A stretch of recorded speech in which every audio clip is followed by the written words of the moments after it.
Malshiras Pandharpur plot क्रमांक 7 वर लावण्यात आलेली पुणे पंढरपूर पुणे ते वीरपर्यंत जाणारी बस पुणे ते वीरपर्यंत जाणारी बस प्लॅट क्रमांक 4 वर लावण्यात आलेली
हाथ फिर उधर है। क्या चाहिए? पाँव चुराती पैसे नहीं कहाँ से?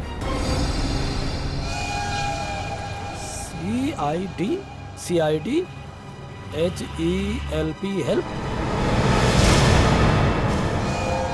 CID हेल्प किसने लिखा है ये तुम्हारी कलाई पर? हैं? किसने लिखा है? किसने? श्रेया जरा बात करो इससे, लगता है ये बहुत डरी हुई है। सर देखो, अगर तुम हमें कुछ बताओगी नहीं तो हम तुम्हारी मदद नहीं कर पाएंगे। डरो मत, जो भी है सब सच सच बता दो। कौन हो तुम? तुम्हारा नाम क्या है? तुम चोरी क्यों कर रही थी?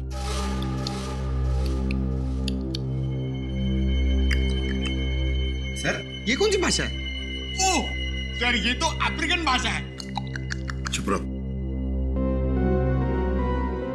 देखो ऐसे चुप मत बैठो, बताओ हमें कौन हो तुम, कहां से आई हो? ये जो लिखा है ना CID, हम हैं CID। कुछ समझ में रही है या नहीं? सर लगता है इसे भूख लगी है। हाँ पहले कुछ खाना खिला दे इसे। हाँ ले जाओ इसे। चलो तुम मेरे साथ चलो, चलो आराम से। अरे संभल। क्या हुआ इसे? जल्दी से हॉस्पिटल ले जाओ। हाँ सर। पंकज तुम जाओ साथ में, संभल के उठो, संभल के। कमाल है सर, इस लड़की के हाथ पे लिखा हुआ है CID हेल्प और ये खुद तो कुछ बोल ही नहीं रही है। सचिन, ये CID हेल्प उसकी जो कलाई पर लिखा है ना, वो किसी और ने लिखा है, किसी और ने। ये तो बेचारी हिंदी तक बोलना नहीं जानती। सर इसके हाथ पे जिसने भी ये सब लिखा है वो जरूर हमसे कोई मदद चाहता है। जल्दी से जल्दी पता लगाना पड़ेगा कि ये सारा माजरा क्या है। लेकिन कैसे सर?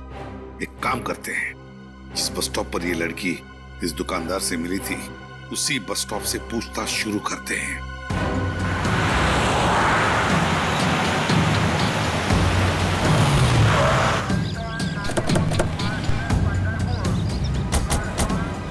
कहाँ पे सोई थी वो औरत? साहब उधर सोई हुई थी, ये सामने वाली दुकान मेरी है।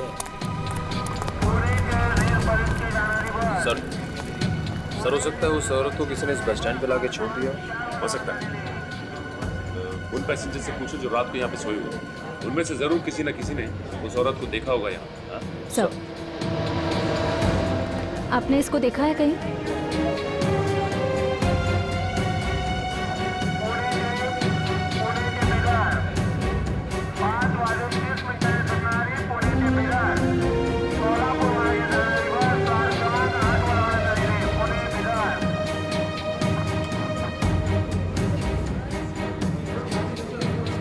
इस औरत को यहाँ पे बस स्टॉप पे देखा आप लोगों ने? मैंने तो नहीं देखा, पर एक भिखारी यहाँ सोता है रात को, शायद उसने देखा होगा।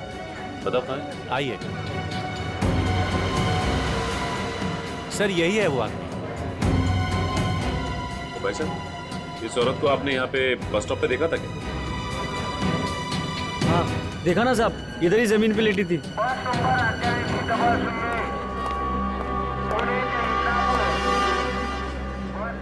इस औरत को तुमने यहाँ पे जमीन पे लेटे हुए जी देखा? साहब। तो तुमने उसे यहाँ बस स्टॉप पे आते देखा क्या?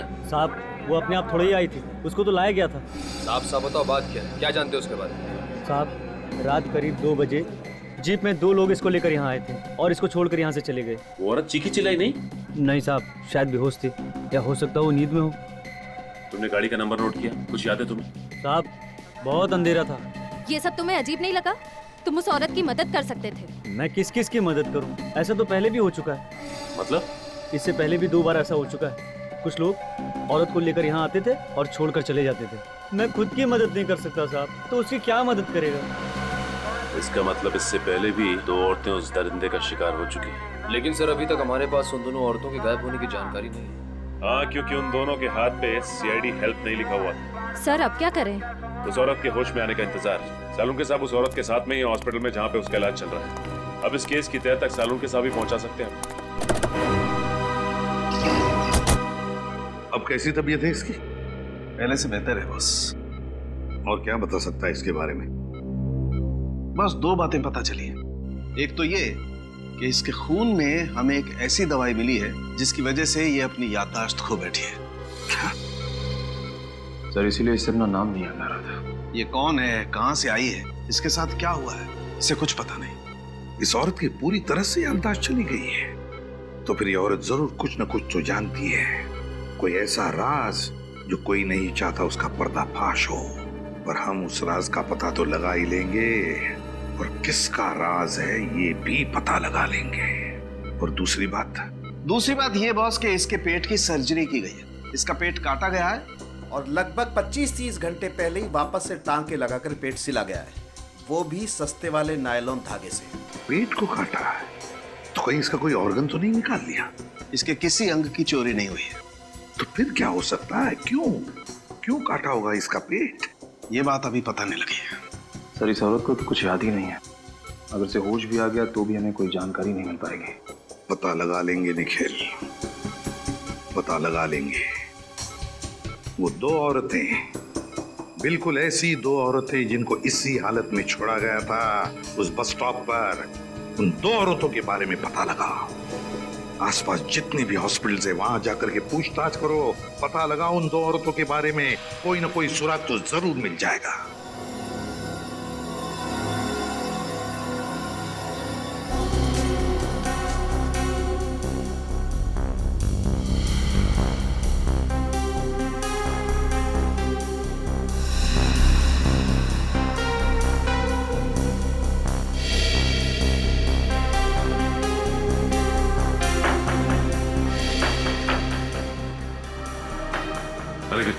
सर यहाँ तो कुछ नहीं पता चला।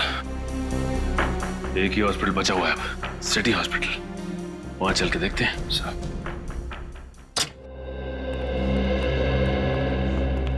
हम लोग CID से एक लड़की के बारे में कुछ पूछताछ करनी थी। CID? जी हाँ, CID। इस फोटो को ध्यान से देखिए और बताइए कि क्या ये लड़की अपना इलाज करवाने के लिए आपके हॉस्पिटल में आई थी? जी हाँ, इस लड़की के पेट पे ऑपरेशन का निशान है। घाव देख के लगता है मानो इस लड़की का ऑपरेशन 2-3 दिन पहले हुआ। तो हम जानना चाहते हैं लड़की इस हॉस्पिटल में एडमिट हुई थी या नहीं। सर ये तो क्या? सर हमारे हॉस्पिटल में 2 औरतों की लाशें आई हैं। 2 औरतों की लाशें? हाँ सर, और उनकी वेशभूषा तकरीबन ऐसी ही थी और उनके गहने भी तकरीबन ऐसे ही हैं। तो क्या उन दोनों औरतों की लाशें अभी भी मुर्दाघर में? हाँ सर, उन दोनों लाशों की शिनाख्त करने अभी तक कोई नहीं आया है, इसलिए वो दोनों लाशें मुर्दाघर में ही हैं। ठीक है, तो इन दोनों लाशों को हम देखना चाहेंगे। ठीक है सर, मैं अभी मॉर्ग के इंचार्ज को बुला देती हूँ। हेलो, आप जल्दी से लॉबी में आ जाइए, CID वाले आए हैं। सर वो आ रहे हैं।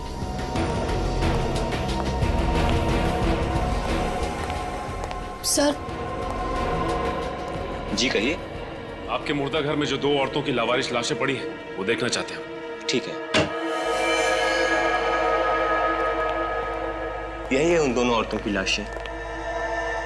इन दोनों की पोस्टमार्टम रिपोर्ट मिल सकती है ना? लेके आता हूँ अभी। प्लीज।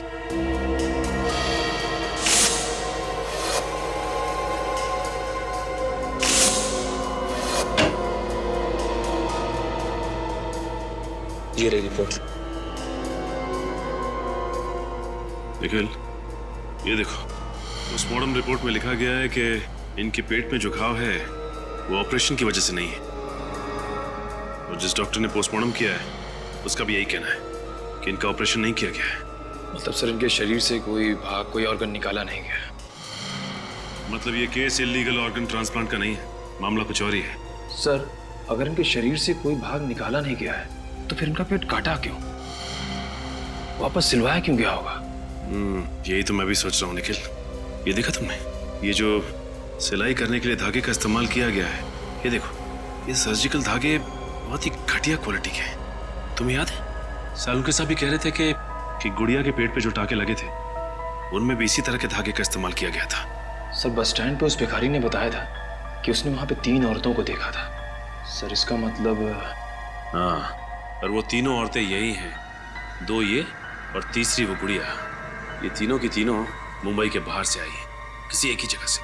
सर मुंबई से बाहर से आई हैं एक जगह से, मतलब? ये नोटिस किया तुमने? ये देखो, इनकी फोटोज में साड़ी पहनने का स्टाइल, सजने संवरने का स्टाइल और गुड़िया के बात करने का स्टाइल, इन सबको देखकर लगता है कि ये तीनों औरतें मुंबई से बाहर से ही आई हैं, किसी एक ही जगह से। सर अगर ये तीनों औरतें मुंबई के बाहर किसी एक जगह से आई हैं तो इनके बारे में पता कैसे चलेगा? पता चलेगा निखिल, पता चलेगा। हर बस स्टॉप, हर रेलवे स्टेशन की खाक छाननी होगी, फिर पता चलेगा। नहीं साहब, मैंने तो नहीं देखा। पक्का? इस तरह के कपड़े पहने हुए कहीं?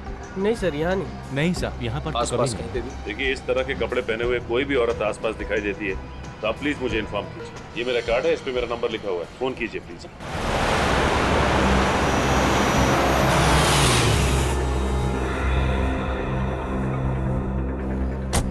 सर ये 6ठा बस स्टॉप है, लेकिन इस औरत के बारे में अब तक कुछ पता नहीं चला। पता चलेगा निखिल, हर बस स्टॉप पे पता करना पड़ेगा, जब तक ये पता नहीं चल जाता कि ये औरतें आ कहां से रही।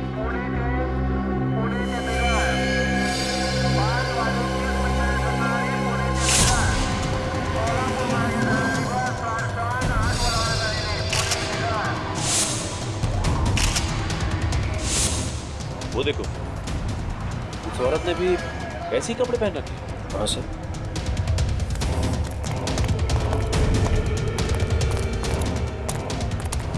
अरे यार सुनिए, देखिए घबराइए मत, हम लोग सीआईडी से। हाँ देखिए, डरिए मत, कुछ नहीं होगा आपको। इस औरत को देखिए, जानती हैं आप इसे? जानती? अच्छा ये बताइए कि आपका नाम क्या है, कहाँ से आई हैं आप? नीलगिरी के जंगले। नीलगिरी का जंगल?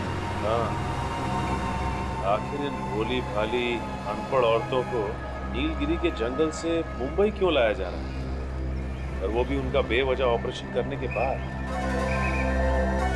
कोई ना कोई राज तो जरूर छुपा है इस नीलगिरी के जंगल में, ये वहां जाकर ही पता चलेगा।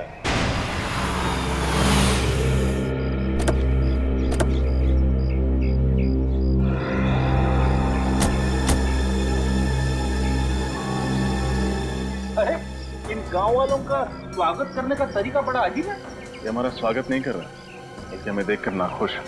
वैसे भी हम यहाँ इनसे मिलने नहीं आए, हम लोग नीलगिरी की जंगल की उन औरतों के पेट की सर्जरी का राज जानने आए हैं, और हम वो जानकर ही रहेंगे। देखिए, हम लोग सीआईडी से और यहाँ पे कुछ छानबीन करने आए हैं। आप लोगों को हमसे डरने की कोई जरूरत नहीं है। डरना तो आपको पड़ेगा शहरी बाबू, और इधर से जाना भी होगा। ये धरती हमारी कर्म भूमि है, हमारी धर्म भूमि है। यहाँ पर किसी गैर इंसान को हम आने नहीं देंगे। काश हम लोग आपकी बात मान सकते हैं, लेकिन सीआईडी ना ही अपने आगे बढ़ाए हुए कदम पीछे लेती है, और ना ही हमें तहकीकात करने से कोई रोक सकता है। अगर आप लोगों ने कोई हरकत की तो ठीक है, आप लोग अपना काम कर सकते हैं, लेकिन छानबीन करने से पहले आपको उनसे मिलना होगा। किससे मिलना पड़ेगा? आइए मेरे साथ। चलिए आइए। हाँ भाई मनसुख, अरे 1 हफ्ते पहले मैंने तुझसे ऑपरेशन के लिए 1 दर्जन कैंची, 2 दर्जन मोटी वाली सुई और नायलॉन के धागे मंगवाए थे। कब भेजेगा भाई? ठीक है, कल तक माल आ जाना चाहिए। मैं अभी रखता हूँ। माफ कीजिए, क्या चाहिए आपको? इस तरह के नायलॉन का धागा। हाँ हाँ है ना। जानवर कौन सा है आपका? जानवर मतलब? अरे भाई, जानवर बड़ा होगा तो धागा भी ज्यादा लगेगा ना, चमड़ी मोटी होती है ना उनकी। छोटा होगा तो 1 आध मीटर में काम हो जाएगा। मतलब ये धागा सिर्फ जानवरों पे इस्तेमाल किया जाता है? जी हाँ, आपको ये बात मालूम नहीं थी क्या? देखिए हम लोग सीआईडी से। सीआईडी? जी हाँ सीआईडी। हमारी जानकारी के हिसाब से ऑपरेशन करने के लिए इस तरह का धागा सिर्फ आपके पास मिलता है। बात तो ठीक है, लेकिन हुआ क्या है? यहाँ पास के बस स्टॉप से हमें एक औरत मिली है जिसका ऑपरेशन किया गया है, और ऑपरेशन करने के बाद टाके इसी धागे से लगाए गए। औरतों के टाके इस धागे से? लेकिन आजकल तो कोई भी डॉक्टर इन धागों से इंसानों पर टाके नहीं लगाता। ऐसे धागे तो सिर्फ जानवरों के लिए उपयोग किए जाते हैं। लेकिन ये धागा एक नहीं, 3-3 औरतों के पेट पे टाके लगाने के लिए इस्तेमाल किए गए। 3-3 औरतों पर? जी हाँ, 3-3 औरतों पर। वैसे ये सामग्री आप जहाँ सप्लाई करते हैं उनकी जानकारी तो होगी आपके पास? जी हाँ, 1 मिनट। ये लीजिए।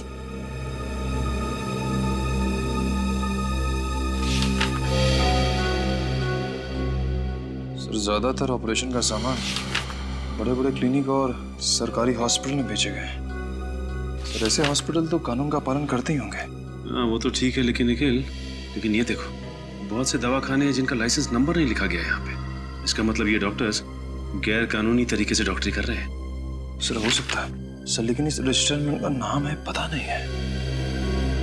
क्या चल रहा है? हाँ? चल क्या रहा? जिन दवाखानों का लाइसेंस तक नहीं है आप उन्हें माल सप्लाई कर रहे हैं, और जिनको माल सप्लाई कर रहे हैं उनका पता तक नहीं है आपके पास। वो क्या, आपसे तो बाद में निपटते हैं। उससे पहले शहर के जितने भी दवाखाने हैं जिनका लाइसेंस नहीं है वहां पे छापा मारते हैं, वहीं से कुछ ना कुछ पता चलेगा। देखो रामू, ये कोई आम खांसी नहीं, टीबी वाली खांसी है। अगर सही समय पे मेरे पास नहीं आते तो 15-20 दिन के लिए अस्पताल की खटिया पकड़नी होती। ये दवा लो, सुबह शाम खाने के बाद ले लेना, ठीक हो जाओगे। जी नमस्कार। छुट्टन, मैं ना कहता था, दद्दू बिल्कुल सही कहते थे, डॉक्टर भगवान का रूप होता है। बड़े भैया आप सही कह रहे हैं, दाम जैसे गरीबन के लिए डॉक्टर बाबू कितना कुछ नहीं करते। नहीं नहीं भाई, ऐसी कोई बात नहीं, भगवान का दिया हुआ सब कुछ है हमारे पास, इसलिए जन सेवा करते हैं। बताइए आप दोनों में से कौन बीमार है? अब बीमार तो कोनो नहीं है डॉक्टर साहब, अब बस थोड़ा सुख सुविधा का बंदोबस्त हो जाए, आपका कृपा हो जाए। मैं समझा नहीं। छुट्टन, क्या है डॉक्टर साहब के औरत का पेट का ऑपरेशन करवाना है। ऑपरेशन? औजार वगैरह तो है, बस ऑपरेशन कर दीजिए। देखिए मैं ऑपरेशन नहीं करता, मगर आपके पास अगर कोई डॉक्टर है तो मैं अपना ऑपरेशन थिएटर भाड़े पे दे सकता हूँ। साहब डॉक्टर तो हमारा कोई नहीं है, एक मित्र है हमारे, लेकिन क्या है कि डॉक्टरी का लाइसेंस नहीं है उनके पास। चलेगा? चलेगा। यहाँ पे जो भी डॉक्टर ऑपरेशन करता है उसके पास लाइसेंस नहीं रहता। तो मतलब कोनो टेंशन वेंशन नहीं है? ये कोई नई बात नहीं है, हर महीने एक आध पार्टी आ जाती है ऐसा ऑपरेशन करने। अच्छा, महीने में कौन कौन आता है कुछ बताएंगे का? तुम्हें क्या लेना देना उसे? ऑपरेशन करवाना है तो बोलो, 1 घंटे के 20,000 रुपए। 20,000? बड़े भैया, डॉक्टर बाबू को कितने साल का सजा होगा हवालात में? यही तकरीबन 20 साल का तो होगा। 20 साल? डॉक्टर बाबू क्या बकवास कर रहे हो तुम? एक तो मैं तुम्हारी मदद कर रहा हूँ और तुम मुझे धमका रहे हो। कौन हो आप लोग? डॉक्टर साहब का है कि आपके पास जो डॉक्टर्स आते हैं ना, उनके पास लाइसेंस नहीं होता है, लेकिन क्या है कि हमारे पास आपको पकड़ने का लाइसेंस है। ये देखिए, ये देखिए। सीआईडी? सीआईडी। सर मुझे माफ कर दीजिए, मुझसे गलती हो गई। माफ कर दीजिए। पहले बता, महीने में कौन कौन आता है एक बार यहाँ पे ऑपरेशन करवाने के लिए गैर कानूनी तरीके से? सर गांव के 2-4 गुंडे गांव की कुछ औरतों को लेके आते। गांव की औरतों को लेके आते हैं या फिर जंगल की औरतों को?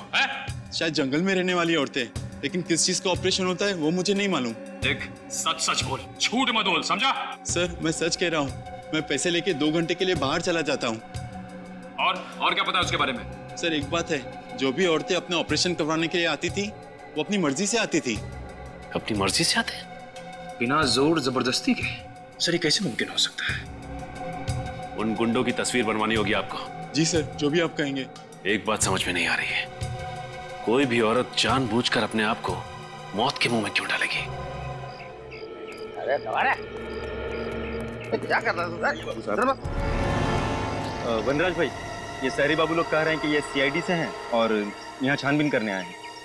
तो आप हैं इस गांव के करता धरता वनराज भाई। भाई प्यार से लोग हमको भाई कहते हैं। इज्जत देते हैं भाई।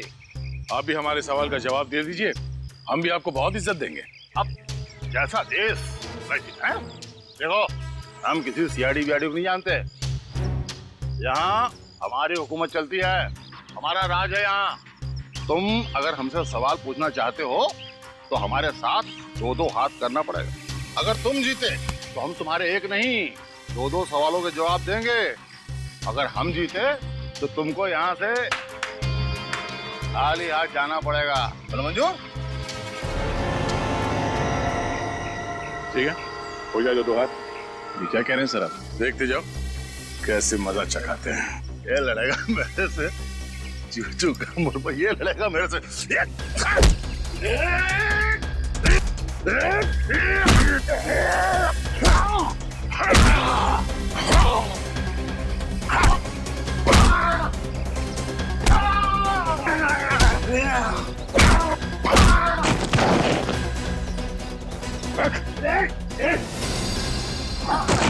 अब मेरे सवालों का जवाब देगा हाँ? या और खातिरदारी करो तेरी?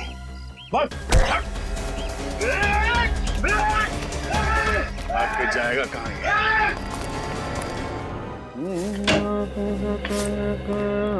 ओए, ये क्या? ये सुनने के लिए तूने जल्दी बुलाया हमको? तेरा गाना? अरे गा नहीं रहा हूँ बॉस, गुनगुना रहा हूँ। दोनों में फर्क होता है। और बुलाया मैंने आपको इसलिए ताकि आपसे ये सुन सकूं, वाह सालुखे कुछ बात है तुझमें। वाह सालुंखे कुछ बात है तुझमें, ऐसे मैं कहूँ? हाँ। क्यों? तूने ये पता लगाया कि इन औरतों के ऊपर ये जो सर्जरी के निशान है वो क्यों है? पता लगा लिया मैंने, पता लगा लिया है कि इन दोनों के पेट पर वो सर्जरी का निशान कैसा है। मतलब डॉक्टर सालुंखे ने अपना दिमाग लगा लिया? हाँ। क्या पता लगा लिया आपने? इन दोनों औरतों का इस्तेमाल इंसानी कुरियर की तरह से हो रहा था। क्या? इन औरतों को इंसानी कुरियर की तरह इस्तेमाल किया गया? हाँ, इन दोनों के पेट को काट कर कोई चीज जबरदस्ती इनके पेट के अंदर रखी गई और फिर पेट को सिल दिया गया। और दोनों के पेट पर 2-2 बार काटने के निशान हैं, 2 बार के टांके हैं अलग अलग किस्म के। मतलब सर? मतलब ये कि पहले इनके पेट को काट कर कोई चीज जबरदस्ती इनके पेट के अंदर रखी गई और पेट को सिल दिया, और बाद में टांके काट कर वो चीज बाहर निकाली गई और फिर से टांके लगा करके पेट को सिल दिया गया। मतलब इन बेचारी औरतों को स्मगलिंग के लिए इस्तेमाल किया गया। लेकिन तुझे पता कैसे चला सालुंखे? बॉस, जब वो चीज जबरदस्ती इनके पेट के अंदर रखी गई तो इनके पेट की कुछ मांसपेशियां फट गई थी और उसमें जगह बन गई कुछ रखने के लिए। हाँ। सर अगर ये पहली औरत के साथ भी ऐसा ही हुआ तो पता कैसे नहीं चला? वो इसलिए कि जब उस औरत को अस्पताल में लाया गया वो जिंदा थी, और जब तक मैं उसकी जांच करता उसकी मांसपेशियों के घाव अपने आप भर गए थे। लेकिन इन दोनों औरतों को अस्पताल में जब लाया गया ये मर चुकी थी, इसलिए घाव भरने का कोई सवाल ही पैदा नहीं होता। स्मगलिंग करने के बहुत सारे तरीके आज तक देखे, लेकिन सबसे अजीब तो ये है। डॉक्टर साहब, इनके पेट में रखा क्या गया था? वो पता नहीं चल पाया, वो पता लगाना पड़ेगा। हाँ सर, ये तो पता लगाना ही पड़ेगा कि आखिर ये तस्करी किस चीज की हो रही थी। सचिन, पता तो हम लगा ही लेंगे कि किस चीज की तस्करी की जा रही थी, लेकिन है कौन ये टेढ़ा दिमाग जिसने इन बेचारे गरीब औरतों का इस तरह से इस्तेमाल किया? है कौन ये? मनराज, ये गा नीचे, माफ कर दो, गलती हो गई साहब, गलती हो गई साहब, माफ कर दो। क्यों पहलवानी भूल गए? साहब मैं डर गया था साहब, मैं अपने लोगों के सामने अपनी नाक कैसे कटा सकता साहब, इसीलिए मैंने उन लोगों के सामने आपसे 2-2 हाथ करने की चुनौती दी थी साहब। आप जीत गए साहब, मैं हार गया साहब, माफ कर दो साहब। तो तुम वहां से भागे क्यों? मैं डर गया था साहब। सच्ची बताऊं साहब, मैं जंगल की लकड़ियां काट करके उसकी तस्करी करता हूँ साहब। मुझे नहीं मालूम था साहब इतने से जुर्म के लिए सीआईडी वाले मुझे पकड़ने के लिए यहाँ तक आ जाएंगे साहब। ये लो, हम लोग जंगल के औरतों की बात कर रहे हैं और ये जंगल के लकड़ियों की बात कर रहा है। जंगल की औरतें?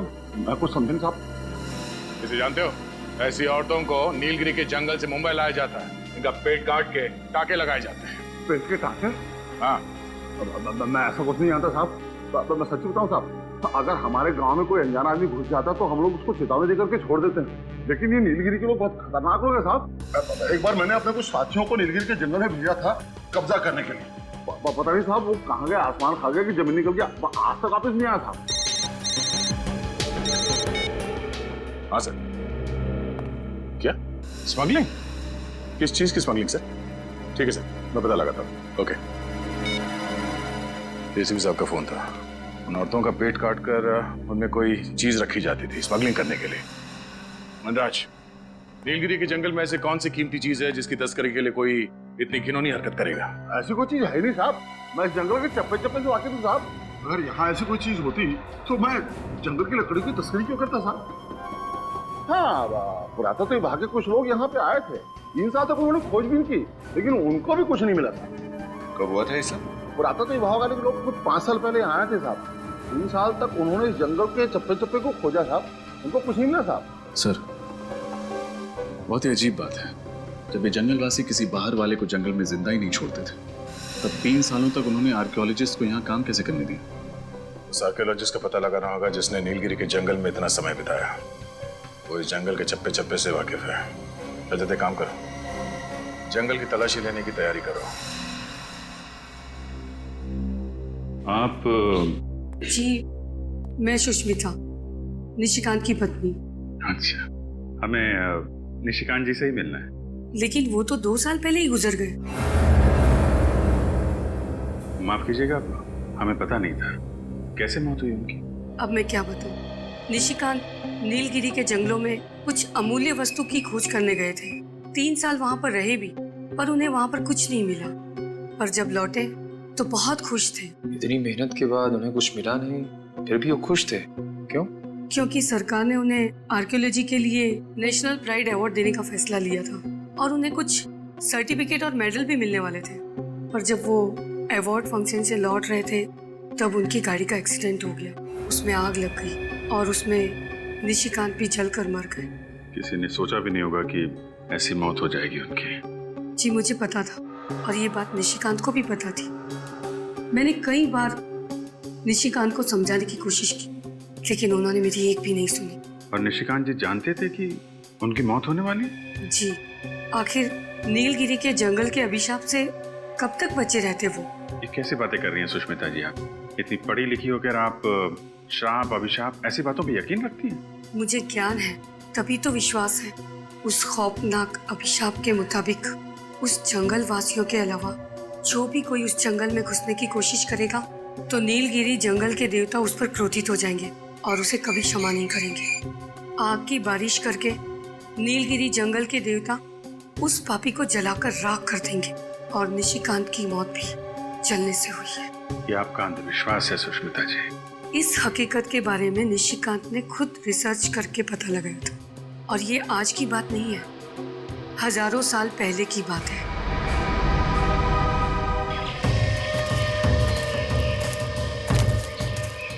सर, जंगलों में जंगली जानवर होते हैं ना? रेडी, जंगली जानवर तो जंगल में ही होंगे ना। ये बात तो है सर, मगर उन जंगली जानवरों ने हम पर हमला कर दिया तो? Yes sir. क्या? जी। क्या हुआ सर? एसीपी सर का फोन था, उन्होंने उस प्राचीन कार उस आर्कियोलॉजिस्ट के बारे में पता लगा। इसकी तो 2 साल पहले ही मौत हो चुकी है। ये तो बहुत बुरा हुआ। सो तो है विनीत। एसीपी सर ने यह भी बताया कि 2 साल पहले उनको सरकार की ओर से कोई पुरस्कार दिया गया और जब पुरस्कार मिलने के बाद वो घर लौट रहे थे तो रास्ते में उनकी गाड़ी को आग लग गई और जल के वो मर गए। उनकी पत्नी का कहना है कि नीलगिरी के जंगल में जाने की वजह से उन्हें श्राप लगा। कैसा श्राप? फ्रेडी, उनकी पत्नी का मानना है कि नीलगिरी के जंगलों में जंगली लोगों के अलावा अगर कोई और जाता है तो उसे जंगल के देवता का श्राप लगता है, उस पर आग की बारिश होती है। अरे बाप रे, फिर तो हमको भी श्राप लगेगा और हम पर भी आग की बरसात होगी। क्या फ्रेडी, भी ऐसी चीजों में मानते हो क्या? नहीं सर, वो बात नहीं है, मगर सावधानी बरतने में ही समझदारी है ना।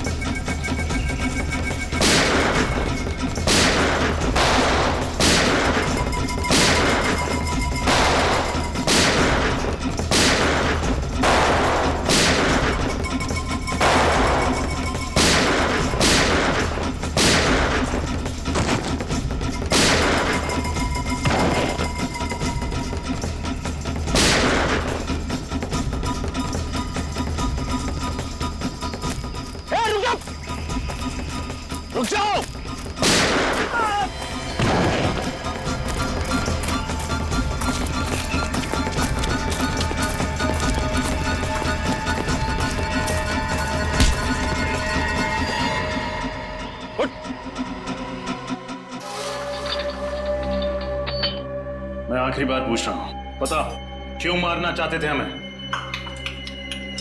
अरे यार, ये कब से टाक टुक किए जा रहा है? सरल सीधी हिंदी भाषा नहीं आती क्या? आप लोग कौन हैं और इसे बांध के क्यों रखा है? आप कौन हैं और हमसे ये क्यों पूछ रहे हैं? मैं नीलगिरी के जंगलों का मास्टर जी हूँ। 5 साल पहले जब आर्कियोलॉजिकल डिपार्टमेंट यहाँ आया था तब मैं यहीं रुक गया था ताकि इन लोगों के तौर तरीकों को सीख सकूं और इनकी मदद कर सकूं। तब तो आप इसकी भाषा भी जानते होंगे? जी हाँ, थोड़ी बहुत जानता हूँ। मगर आप लोग कौन हैं? हम लोग CID से। इस आदमी ने हम पर गोली चलाई थी, इसलिए इसे गिरफ्तार करना पड़ा। ओह, क्या आप इससे पूछ सकते हैं कि इसने हम पर गोली क्यों चलाई थी और किसके कहने पर चलाई थी? जी, मैं कोशिश करके देखता हूँ।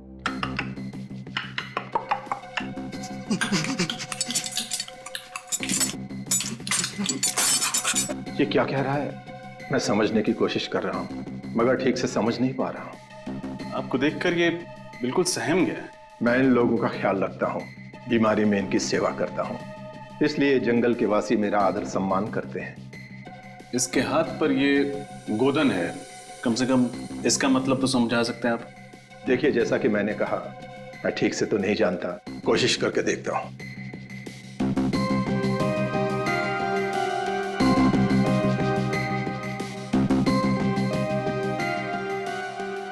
इस पर पौराणिक भाषा में ये लिखा है, जिसका मतलब ये है कि ये आदमी जंगल के देवता का सिपाही है और देवता द्वारा दी गई भेंट की रक्षा करना इसका कर्म और धर्म है। देवता का सिपाही सरकारी सिपाही पे गोलियां चलाता है? ये लोग इस जंगल को अपनी जन्मभूमि मानते हैं और इसकी सुरक्षा करना अपना कर्तव्य समझते हैं। इन लोगों का मानना है कि अगर बाहर का कोई इंसान इस जंगल में प्रवेश करेगा तो जंगल के देवता नाराज हो जाएंगे और उन पर आग की बारिश होगी। फिर आग की बारिश? आग की बारिश का मतलब क्या है? हो सकता है ये सब काल्पनिक हो, लेकिन इन लोगों का इस बात पर बहुत भरोसा है।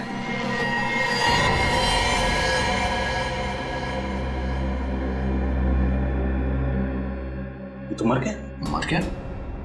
अरे, ये तो सही सलामत। क्या हो गया इसे? लगता है इसे जंगल के देवता का श्राप लग गया। मास्टर जी, आप भी इन बातों पर विश्वास करते हैं? देखिए, आप लोग जैसा समझना चाहते हैं समझ लीजिए, लेकिन मुझे ऐसा लगता है कि इसने आप लोगों से बातचीत की, इसलिए गांव के देवता का श्राप इसको लग गया। मास्टर जी, कोई श्राप नहीं होता। विनीत, डॉक्टर साळुंके को फोन लगा, वो यहाँ आएंगे और बताएंगे कि इसकी मौत कैसे हुई।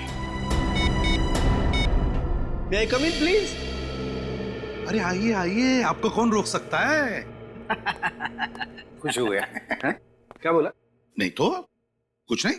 अच्छा, मैं वो जानने के लिए आया था कि वो नीलगिरी वाले केस का मसला सुलझा क्या? टाइम पास करने आया है?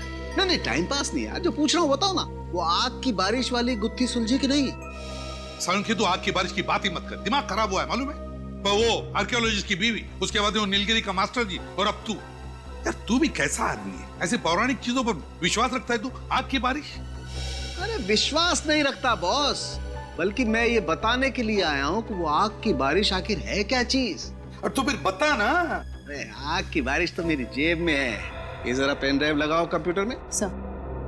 आओ।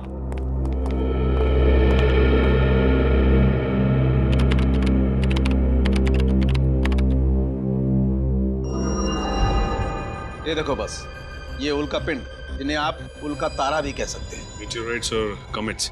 एग्जैक्टली, अंग्रेजी में यही कहते हैं। बॉस, वैसे तो ये उल्का पिंड ब्रह्मांड में चक्कर लगाते रहते हैं, लेकिन कभी कभी धरती के गुरुत्वाकर्षण, ग्रेविटेशनल फोर्स की वजह से जब धरती की तरफ बढ़ने लगते हैं तो धरती के अंदर घुसने के लिए इन्हें धरती के वातावरण को चीर करके आना पड़ता है। और ऐसा करने के लिए इन गुरुत्वाकर्षण की वजह से इसमें एक जबरदस्त घर्षण होता है, जिसकी वजह से इनका तापमान बढ़ जाता है। कभी कभी तो इनका तापमान 10,000 डिग्री सेल्सियस से भी ज्यादा हो जाता है।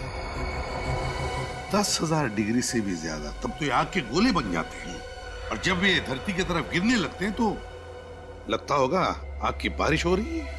और बॉस, मेरी रिसर्च बताती है कि हजारों साल पहले नीलगिरी के जंगलों में ऐसी ही आग की बारिश हुई थी। और शायद इसीलिए नीलगिरी के जंगल में रहने वाले लोगों को लगता होगा कि अगर कोई बाहर का आदमी उनकी जमीन पर पैर रखे उनकी देवताओं की इजाजत के बगैर, तो देवताओं को गुस्सा आता होगा और वो आग की बारिश करते होंगे उस पर। हाँ विनीत, क्या? अच्छा ठीक है, ओके। यार साळुंखे, तूने तो कमाल का रिसर्च कर दिया यार। तुझे तो गिफ्ट देनी पड़ेगी। हाँ दो, जरूर दो। आजा आजा। साळुंखे, तुझे मैं नीलगिरी के जंगल की सफर करवाता हूँ। नहीं, मैं नीलगिरी के जंगलों में क्या करूंगा? नहीं बॉस, मैं अपनी लैब में ठीक हूँ यार। अबे डरता क्या है? वहां कोई आग की बारिश वारिश नहीं होने वाली है। फिर भी यार साळुंखे, वहां पर एक नीलगिरी वासी की मौत हुई है हमारे लोगों की आंखों के सामने, और मैं चाहता हूँ कि तू वहां चले जाए। ओह अच्छा, तुम नहीं आओगे? पिकनिक है। नहीं, मतलब तुम होते तो। अब अभिजीत आ रहा है। हाँ ठीक है। और भाभी के हाथ का सलाद भी लेके जाना साथ में। भाभी का नाम नहीं लेना यार। हाँ समझा? अच्छा क्या यार, फंसा देते हो तुम लोग यार।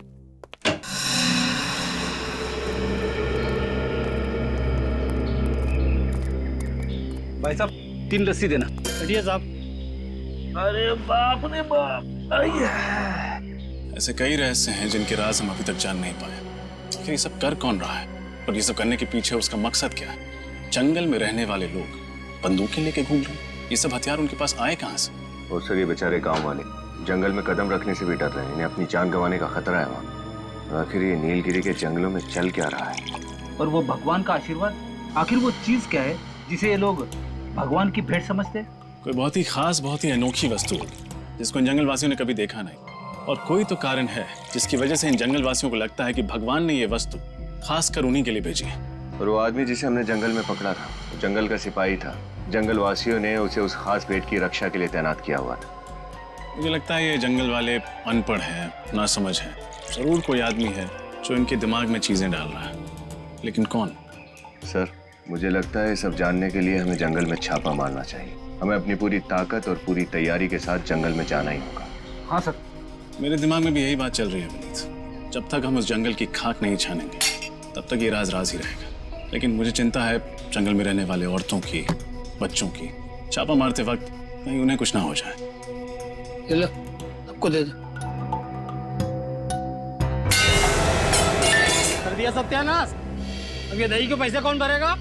आप इस पर गुस्सा मत कीजिए, इसे जाने दीजिए, पैसे हम भर देंगे। लो, इन लोगों को भगवान का प्रसाद समझो जो आज तुम इनकी वजह से बच गए। मेरी तबीयत खराब है, मैं घर जाना चाहता हूँ। तबीयत ठीक नहीं थी, पहले बोलना चाहिए था ना। जाओ जाओ यहाँ से, नहीं तो और सामान का नुकसान करोगे। अरे जल्दी जा भाई। ये लड़का मुझे कुछ गड़बड़ लग रहा है। मैं देखते ही ऐसे चला क्यों गया? पीछा करते हैं इसका। रक्षा करनी होगी, रक्षा करनी ही होगी। अजीब आदमी दिखाई नहीं देता है क्या? माफ कीजिएगा।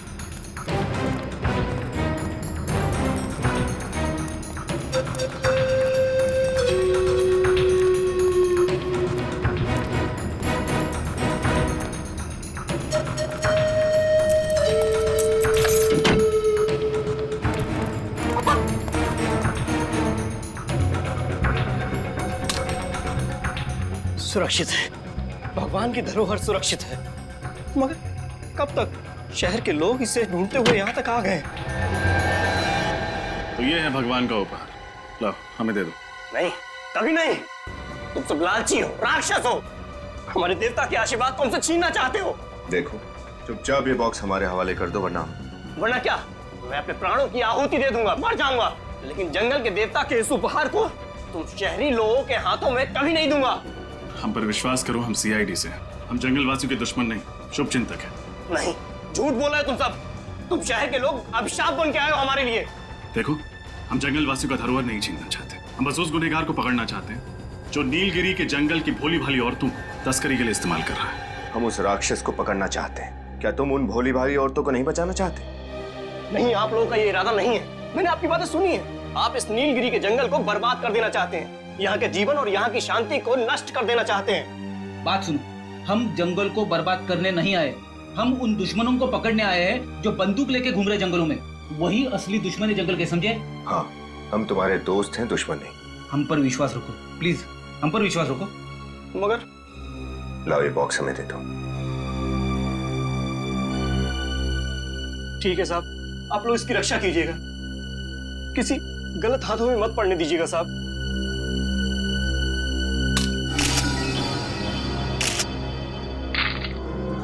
ये बैंगनी पत्थर, इसे तुम भगवान का उपहार मानते हो? इन बैंगनी रंग के पत्थरों को तुम भगवान की भेंट समझते थे? आपको कदर नहीं है इनकी साहब। ये उपहार है भगवान का हमारे लिए, ऊपर से गिरे हैं ये साहब। चमत्कार है ये साहब, भगवान का चमत्कार हमारे लिए। सोलंकी साहब, यस सर, आप सेफ हाउस पहुंचे। क्या बात है डॉक्टर साहब, आप इस पत्थर को इतने गौर से क्यों देखे जा रहे हैं? इस पत्थर में कोई खास बात है क्या? खास बात, बहुत ही खास बात है। ये टेफाइट पत्थर है और बहुत ही कीमती है। क्या ये पत्थर कीमती है? 1 ग्राम टेफाइट की कीमत कम से कम 10 लाख रुपए होती है। अरे बाप रे!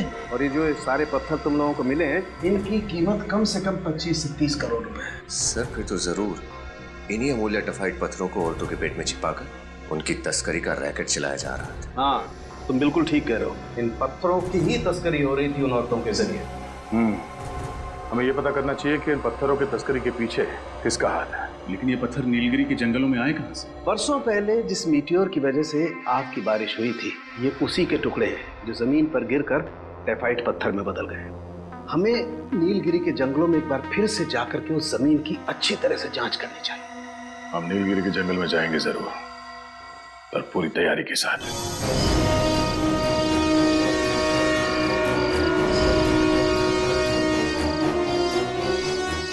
जो हरे रंग के आकार दिख रहे हैं वही जंगलवासी है। कहाँ सर? मुझे तो कोई दिखाई नहीं दे रहा। वो जो घर जैसी चीज है वहां देखो, तो आदमी दिखे। अरे हाँ, ये गॉगल तो बड़ा ही कमाल का है। अंधेरे में भी आदमी दिखाई देते। वे धीरे बोलना चाहिए, उन जंगल वासियों की सुनने की शक्ति बहुत तेज होती है।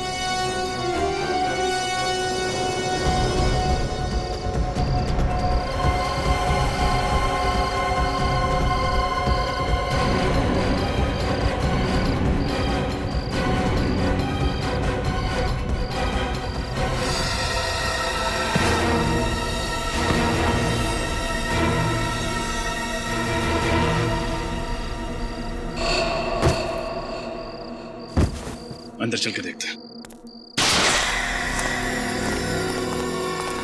यहाँ तो कोई नहीं सर। अच्छी तरह से तलाशी लो, कोई ना कोई सुराग जरूर मिलेगा।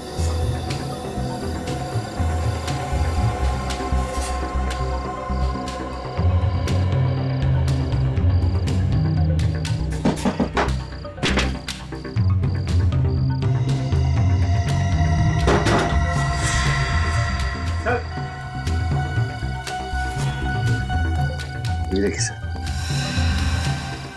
नोटों की गड्डियां और टेफाइट पत्थर।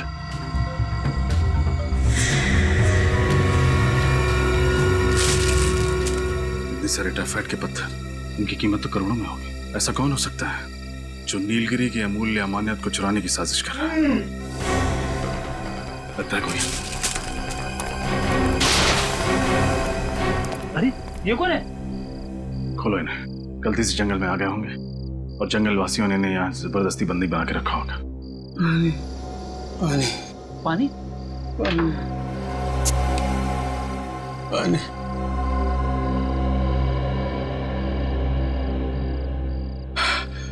कौन है आप और किसने किया आपके साथ ये सब? आप लोग कौन हो? हम लोग सीआईडी से, हमने यहाँ जंगल पे छापा मारा। भगवान का लाख लाख शुक्र है, आपको मेरा संदेश मिल गया। वो आप हैं जिसने उस औरत की कलाई पर सीआईडी हेल्प लिखा था? मैंने ही वो संदेश लिखा था। मैं एक डॉक्टर हूँ। 2 साल पहले नीलगिरी में मुझे भेजा गया था। जंगल वासियों की तबीयत बहुत बिगड़ गई थी, लेकिन मुझे अगवा कर लिया गया और 2 साल तक मुझे इसी तरह बंदी बना कर रखा था। किसने अगवा किया था आपको? पता नहीं, मैंने उनका चेहरा नहीं देखा है। लेकिन इन लोगों ने आपको यहाँ 2 साल तक इस तरह से क्यों? क्योंकि उनको मेरी जरूरत थी। कैसी जरूरत? जंगल की गरीब औरतों का पेट काटकर मैं उसमें टेफाइट पत्थर भरा करता था। इस तरह ये लोग तस्करी करते हैं। अगर मैं ऐसा नहीं करता तो वो लोग मुझे मार डालते। इसलिए उस औरत गुड़िया की कलाई पर वो संदेश लिखा था। बस यही उम्मीद थी कि आप लोग आएंगे, मुझे और उन औरतों को इस नर्क से बचा देंगे। वो डॉक्टर आप हैं? हाँ। कौन चला रहा है ये रैकेट? किसके इशारे पर हो रहा है सब? पता नहीं, मैंने सिर्फ उसकी आवाज़ सुनी है। जब वो मुझे यहाँ मिलने आता है तो मेरी आंखों पर पट्टी होती है। वो आपसे इस झोपड़े में मिलने आता है?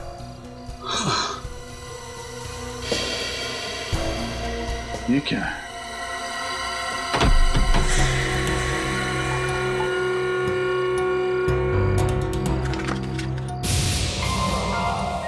सर्टिफिकेट।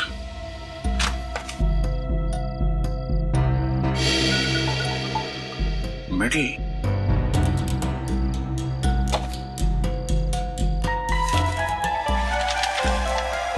तो ये है, इसका हाथ है इस पूरे रैकेट के पीछे।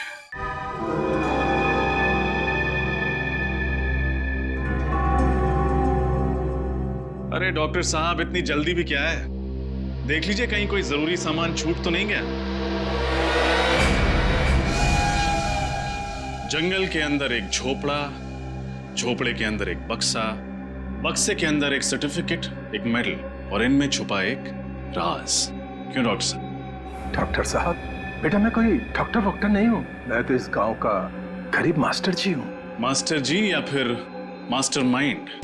टेफाइड की स्मगलिंग का रैकेट आप ही चलाते हैं ना? टेफाइड जंगल से बाहर निकालने के लिए जंगल की मासूम औरतों का पेट काटकर उन्हें कुरियर का पैकेज बनाकर खुद मालामाल होना चाहते थे। ये कैसा आरोप लगा रहे हैं आप लोग मुझ पर? मैं तो गांव का एक गरीब मास्टर जी हूँ जो इस केस की तह तक पहुंचने में आप लोगों की मदद कर रहा हूँ। मुझे नहीं पता कि ये टेफाइड पत्थर है। ओह, हम तो भूल ही गए थे कि आप एक गरीब लाचार गांव वाले हैं। आपको कैसे पता होगा कि उस पत्थरों की कीमत क्या है? वही तो आप लोगों को गलतफहमी हुई है। गांव का बूढ़ा मास्टर इन पत्थरों की कीमत से अनजान हो सकता है, लेकिन डॉक्टर निशिकांत नहीं। नेशनल प्राइड अवार्ड जीतने वाले आर्कियोलॉजिस्ट को तो पूरा ज्ञान होगा, और होना भी चाहिए। एक कदम भी आगे मत बढ़ाना वरना। जरा ध्यान से देखो डॉक्टर साहब, हमारे हाथ में बंदूक है, ये चाकू हमारा क्या बिगाड़ लेगा? ये कोई आम चाकू नहीं है। इस चाकू की धार पे मैंने जहरीले पौधे का लेप लगाया हुआ है। ये वही जहर है जिससे उस आदमी की मौत हुई थी? हाँ, उस आदमी के हाथ का टैटू देखते समय मैंने उसके हाथ में छोटा सा पिन चुभो दिया था जिसमें ये जहर लगा हुआ था। कुछ ही पल में तुम भी ब्यूरो में कैद हो गए। इससे तो अच्छा होगा कि मैं अपनी जिंदगी खुद ही खत्म कर लूं।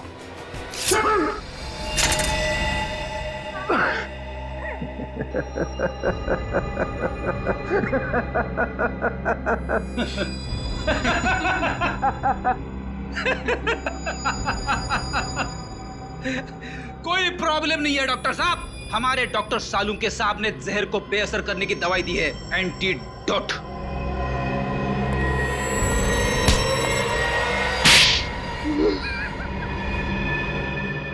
बताओ, किस नाम से बुलाए तुमको?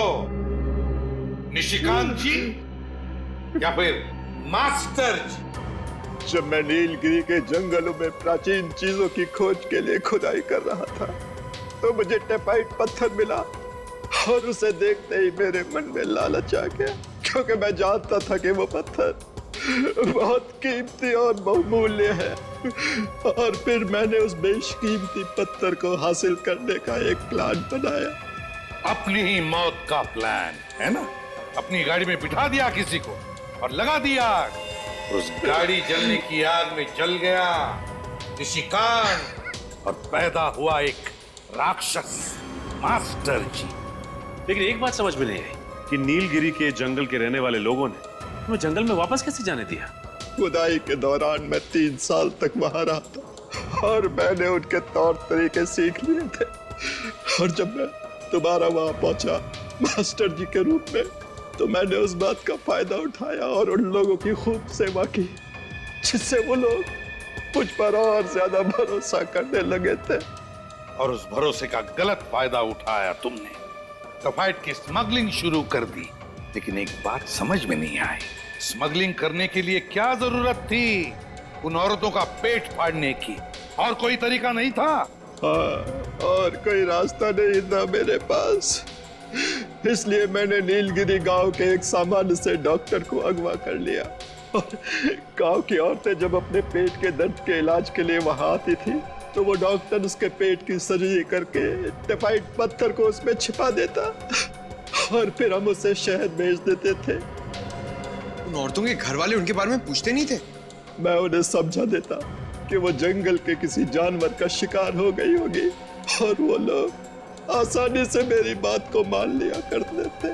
और तुम्हारी इस गांव के क्लिनिक में पेट काट कर टाइफाइड पत्थर भरे जाते थे और जिस क्लिनिक में हम लोग गए वहां पे पेट काट कर ये पत्थर निकाले जाते थे, राइट? हाँ? पैसा पैसा पैसा, तुम्हारे इस पैसों की लालच ने न जाने कितनी निर्दोष औरतों की जान ली। इंसान के रूप में राक्षस और ऐसे राक्षस का अंत फांसी के फंदे पर ही हो।